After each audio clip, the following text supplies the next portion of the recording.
Začíná další ročník freelandských sportovních her a většinou hned první den máme turnaj v petank dvojic. Tento turnaj je rozdělen na dvě skupiny mládežnické. Jak vidíme tady za mnou, už nastupují hráči, kteří k prvnímu zápasu, čili dvě dvojice. A potom po nich teprve nastupují dospělí. Takže jsme rádi, že petank se uchytil v našem městě a že se u nás hraje kdekoliv na zahradách, dokonce už se hrál i na Lysé hoře, čili opravdu Beskydy jsou zasvěcené hře petank.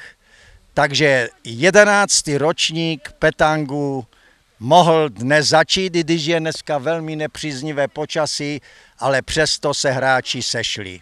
Takže všem děkuji a věřím, že uvidíme krásnou hru, plno sportovních zážitků a hlavně fair play.